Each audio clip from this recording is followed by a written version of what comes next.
Welcome to story time. Let's start with our song. Hello, friends. Hello, friends. Hello, friends. I'm glad to see you here.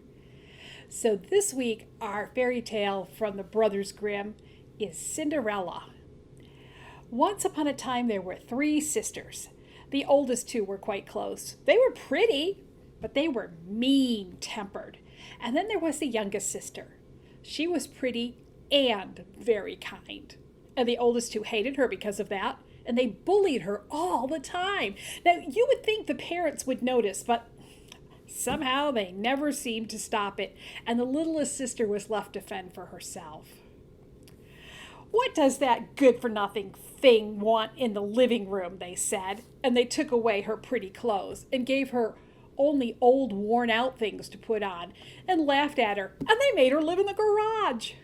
And then she was forced to do all the hard work. She had to get up very early before the sun came up. She had to make breakfast. She had to cook all the meals. She had to do all the laundry, and she had to weed the garden. And, worst of all, she had to clean out the grill. Their family loved to cook out.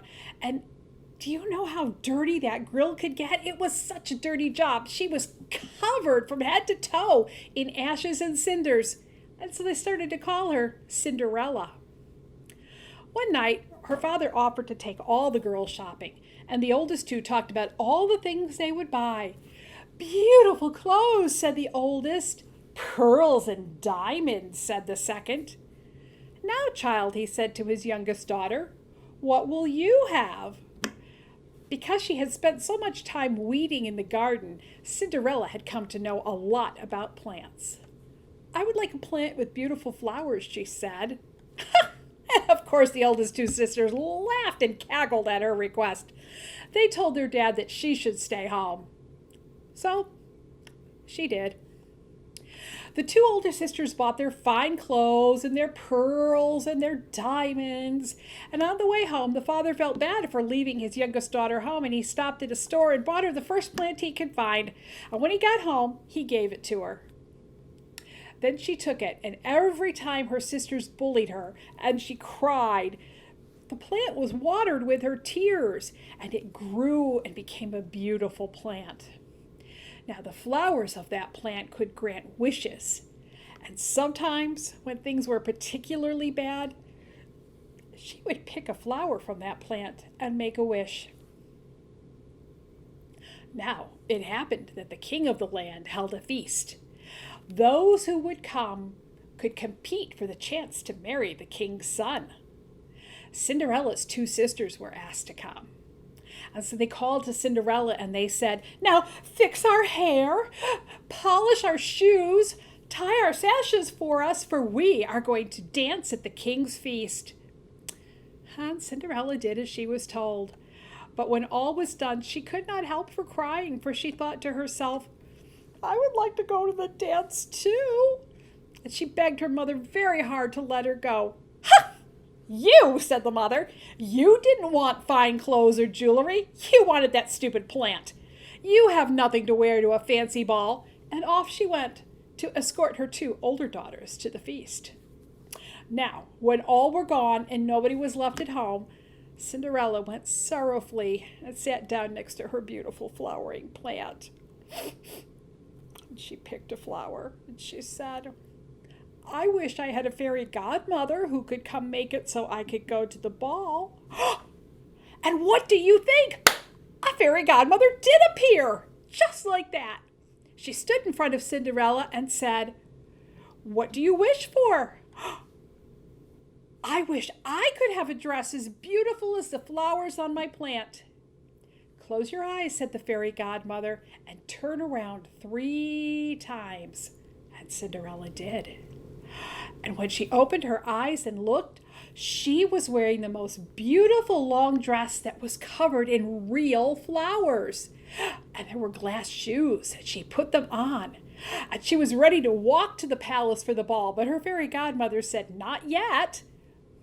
She asked Cinderella to get a pumpkin from out of the garden. And then the fairy godmother waved her wand. And do you know what happened? It became a golden carriage pulled by the most beautiful brown horses. You must leave before midnight, or the carriage will become a pumpkin, and the horses will become mice, said the fairy godmother. When Cinderella arrived at the feast, her sisters didn't even recognize her because she looked so fine and beautiful in her rich clothes. The king's son came up to her and took her by the hand and danced with her and no one else. When anyone else would come to ask her to dance, the prince said, "This lady is dancing with me." And they danced almost until midnight. When Cinderella realized what time it was, she wanted to go home. She could hear the clock tick, tick, tick, tick. And she said to the prince, "I have to go now." And he said, "Well, I will see you home," for he wanted to see where the beautiful girl lived. Cinderella said, "I have to use the restroom," and she slipped away from him, but it was too late. The clock struck midnight, and the pumpkin and the mice stood where there had been a carriage and horses before. Cinderella ran off towards home, though in such a hurry she left her left glass slipper on the stairs of the palace. So, when the prince saw that she was gone, he took the shoe, and the next day he went to his father the king and he said, "I will take for my wife the lady that this glass shoe fits." The prince went to all the homes where his guests had come from to see who could fit the shoe.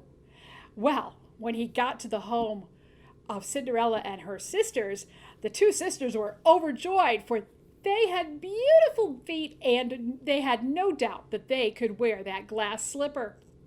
The oldest went first into the room where the prince was. She wanted to try it on, and her mother stood by. But she couldn't even get her big toe into the shoe. It was much, much too small for her. And the prince said, "Let your other sister come and try." So the oldest sister left the room, and the second sister come in.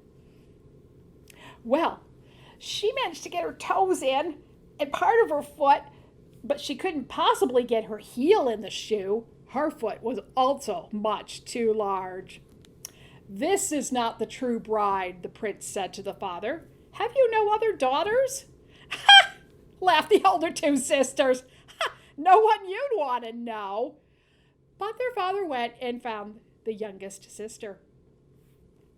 Cinderella came in, and she took off her torn-up gym shoe and put on the glass slipper, and it fit as if it had been made just for her, which, of course, it had been. When the prince looked up from her feet and saw her face, he knew right away this was who he had danced with. "This is the right bride," he said.